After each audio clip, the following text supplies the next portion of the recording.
Alô, amigos, canal Tricolaço no ar para falar de Qatar 2022. Hoje nós tivemos Brasil 1, Suíça 0, jogo duríssimo. E o título desse vídeo aqui, que é Inteligência e Paciência, tem muito a ver com o papel que o Brasil vai fazendo nessa Copa do Mundo lá no Qatar. E eu acho que esses dois atributos até agora talvez sejam os principais da seleção brasileira até aqui. Primeiro tem que deixar claro que essa questão da inteligência, hoje, ela foi muito mais dos jogadores em campo do que do Tite. Não que o Tite não tenha pensado, não tenha analisado. Eu não gosto de crítica barata, sabe? Crítica fácil. A crítica fácil é aquela que diz que o cara é um burro, é um Zé Mané, e não justifica, não fundamenta isso, e ponto, e essa é a verdade, eu sou um gênio e acabou. Não é assim que as coisas funcionam. Primeiro que o Tite, entre os técnicos brasileiros todos, ainda é o melhor deles, né? É só a gente observar o trabalho dos técnicos aqui no Brasil e o quanto os times que foram trabalhar com técnicos estrangeiros melhoraram, ao passo que os times brasileiros com técnicos brasileiros, com raríssimas exceções, não deram muitos passos à frente. Exatamente porque o Tite, quando estava aqui, era o melhor deles e foi lá para a seleção brasileira. Agora, evidentemente, ele tem limitações, ele pode ser alvo de questionamentos e ele não é um gênio, ele vai errar. Agora, não acho que a montagem do time inicial de hoje foi errada por causa da presença do Fred. Mas acho que a presença do Fred atrasou aquilo que poderia ter sido uma solução mais fácil para o jogo de hoje, como ficou comprovado depois que o Fred saiu e que o Rodrigo entrou. Porque falava-se demais do Rodrigo no lugar do Neymar e a possível escalação do Éder Militão do lado direito, como acabou acontecendo. E muita gente corretamente observou que o Rodrigo não tinha começado nenhum jogo pela seleção ainda.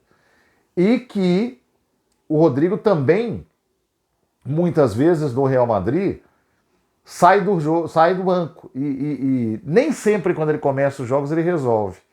Só que enquanto a partida estava se desenrolando, ficou um pouco flagrante a falta de um jogador como ele para fazer o que o Neymar faria se estivesse em campo.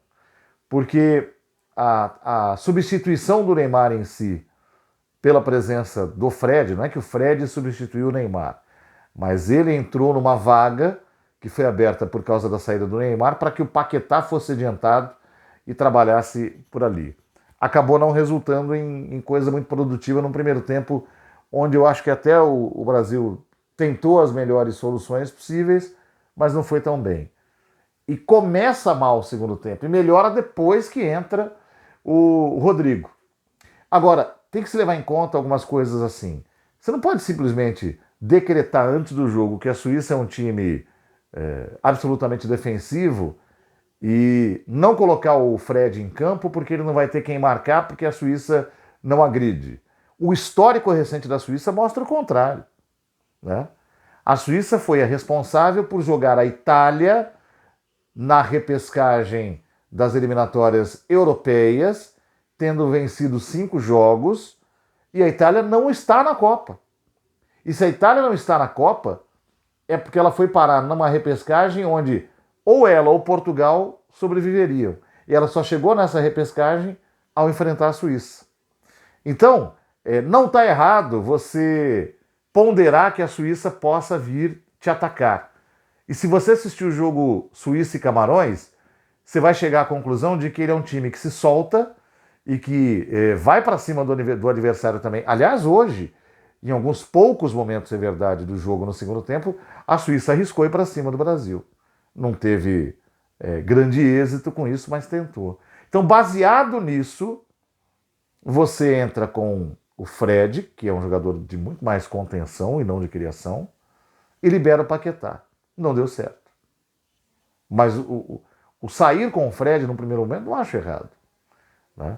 Então eu considero essa leitura, apesar de ter produzido um resultado não tão bom, inteligente do ponto de vista da antecipação do que pode acontecer em campo.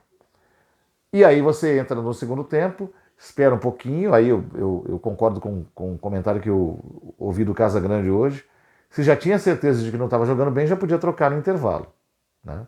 Ele fez a troca um pouco depois.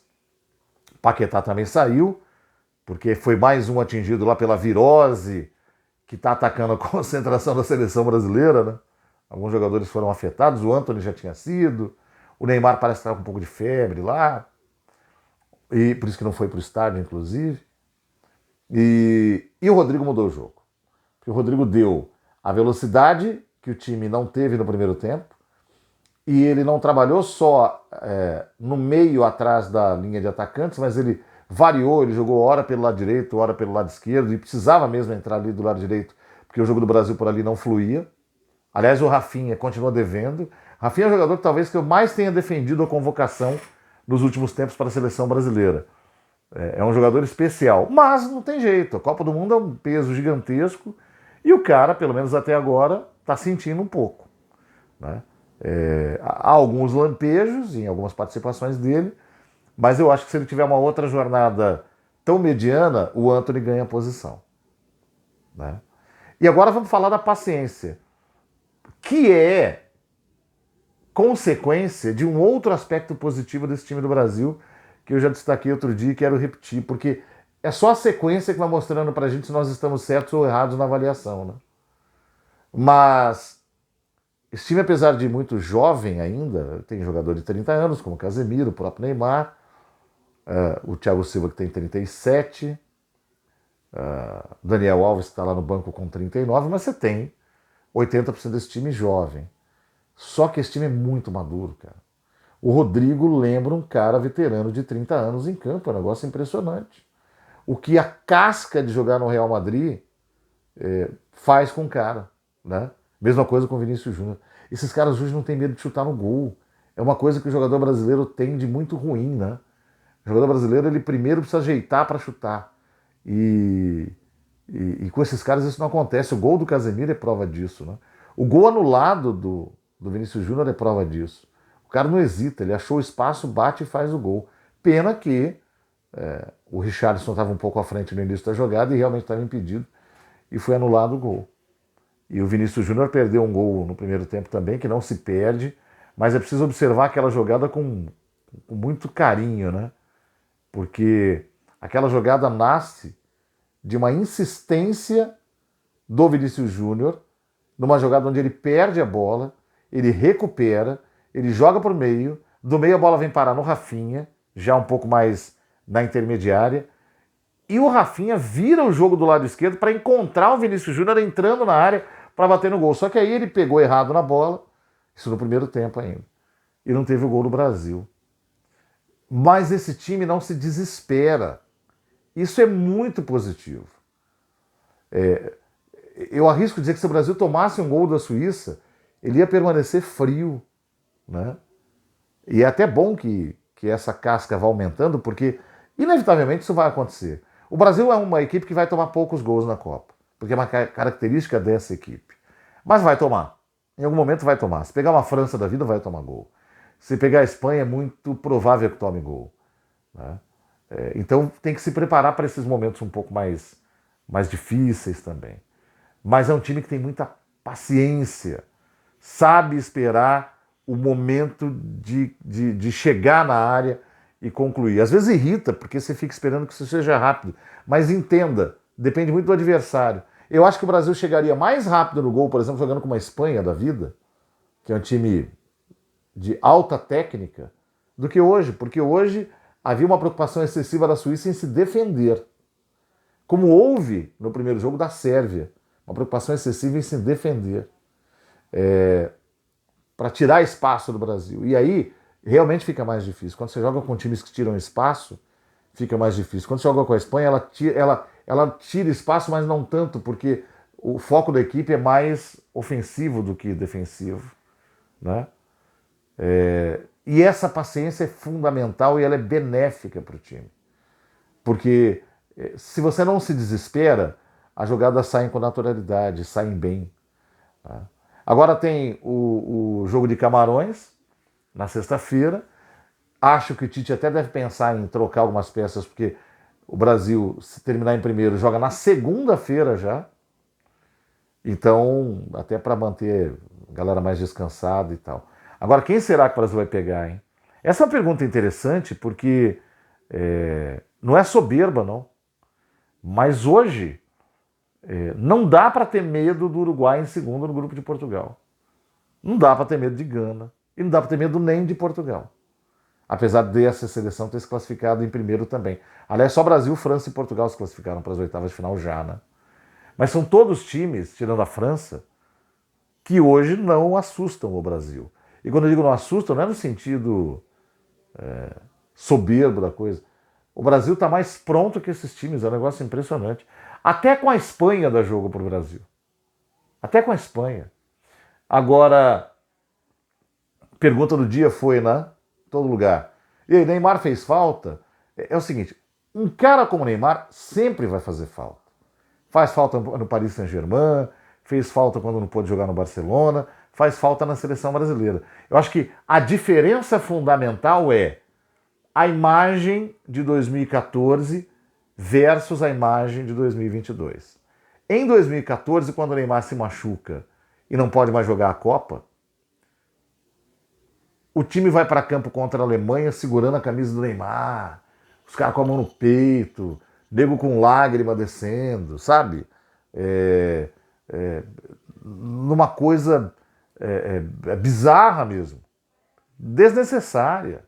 Claro que você vai demonstrar apoio ao cara que joga com você, mas ali o Brasil não demonstrou só apoio, ali o Brasil demonstrou dependência excessiva. É tipo, sem você não somos nada. E é o contrário, né? O Neymar é maravilhoso, o Neymar é um gênio da bola, e isso precisa ser posto sempre. Não fez uma grande partida contra a Sérvia, mas na medida do possível ajudou a equipe. E certamente ele tem sempre mais a contribuir do que atrapalhar. O Neymar não atrapalha nunca. Esse negócio de misturar a vida pessoal do Neymar com o campo de futebol é uma bobagem, né? A vida do cara é a vida do cara. Da profissão dele, que é a qual nós temos acesso, a parte da vida dele a qual nós temos acesso, ele costuma corresponder. E se for para ser cobrado, tem que ser cobrado pelo seu rendimento ali. Agora, o importante de dizer é o seguinte, quando a gente fala não fez tanta falta, não é no sentido de desprezar. É que, felizmente, o Brasil hoje tem um time com jogadores de alta qualidade que não sofrem se o Neymar não estiver ali. A falta que ele faz é porque, obviamente, é um jogador que pode produzir num segundo lances geniais, como aconteceu com o Messi no sábado, né? É um jogador que vai sempre dentro do sistema ofensivo do Brasil ser alguém que vai atrair marcação do adversário e naturalmente vai permitir que outros jogadores possam trabalhar com mais liberdade. Então faz falta por isso, mas não tem mais aquela dependência psicológica do cara. Os caras hoje demonstraram absoluta frieza em campo sem o Neymar. Não foi uma grande partida do Brasil, mas foi uma partida de absoluta inteligência, especialmente no segundo tempo. O gol do Casemiro é um gol de absoluta inteligência, né? Quem puder, veja a brilhante reportagem do Pedro Bassan. E eu, infelizmente, não peguei os nomes de quem mais estava com ele nessa reportagem, mas você tem que dar parabéns a ele, obviamente, que é um texto primoroso, ao cinegrafista e à equipe de edição do Jornal Nacional. O que eles fizeram na matéria do Casemiro hoje foi um negócio monstruoso. E se você puder, veja, porque eles conseguiram captar um momento do jogo excepcional, onde a câmera consegue acompanhar o Casemiro desde o momento em que ele decide sair da defesa para atravessar o campo e chegar dentro da área e bater no gol. E ele vai observando todos os setores do campo, passando por ali, porque ele não é um alvo de marcação, e ele começa a observar a jogada se desenhando, e no fim das contas ele é o cara que aproveita da conclusão rápida, inteligente e genial do Vinícius Júnior e do Rodrigo para chutar de primeira no gol e fazer o golaço que fez, né? Isso é paciência, isso é frieza. A força mental desse time do Brasil é um negócio excepcional. Vai ganhar a Copa? A gente não sabe, a gente tem palpite. O meu palpite sempre foi que vai. Mas pode não ganhar. Um só ganha. E a Copa é um torneio cruel, né? Porque é um jogo só. Tudo é um jogo só. Tudo é um jogo só. Então você vai jogar as oitavas de final, você erra um lance, toma um gol, o outro time se fecha, acabou. Por isso que eu sou contra esse negócio de ficar caçando bruxa quando você perde, sai de uma Copa. Né? Quando você sai sem jogar nada, ok, mas às vezes você está jogando bem. O Brasil jogou bem em 2018 contra a Bélgica, mas não conseguiu empatar o jogo. E foi embora. Isso acontece. Então pode acontecer, pode pegar uma Espanha pelo caminho aí e se estrepar. Né? Mas esse time tem uma força mental excepcional. E essa força mental é uma daquelas responsáveis por levar o Brasil longe. E acho que vai levar. E acho que estou bastante animado. E Camarões na sexta é jogo para administrar, testar jogadores, ver quem ainda cabe nesse time, dar uma chance para o Fabinho. Ah, um detalhe que faltou. Não falei da belíssima entrada do Bruno Guimarães, que não que conseguiu manter o mesmo ritmo que ele vem apresentando no Newcastle da Inglaterra. Jogador inteligentíssimo, de bolas longas, que é uma coisa rara hoje em dia, e com uma capacidade de entregar a bola na região onde está o jogador do time, em poucos toques, ou às vezes em um só, que é algo para se admirar. Eu voltaria com ele numa outra escalação sem Neymar, por exemplo. Né? E acho que ele tem que jogar sexta-feira. Porque ele está num momento absurdo, e esses momentos absurdos têm que ser aproveitados. Se tem aqui o Fabinho, botar um Bremer para dar uma malhada, né? Botar um Gabriel Jesus de titular, trocar pelo Pedro no segundo tempo, colocar o Martinelli um pouco pelo lado esquerdo, que é um cara da rabisqueira, começar o jogo com o Antony, enfim. Por até o Daniel Alves. Daniel Alves é jogador experientíssimo, de alta técnica. Tem que observar esses caras também. Certo? A gente volta a se falar na sexta-feira. Até lá. Valeu, gente. Obrigado pelo carinho sempre aqui no canal Tricolaço, que, claro, vai voltar com o São Paulo assim que alguma bomba interessante acontecer e quando a temporada 2023 começar. Valeu!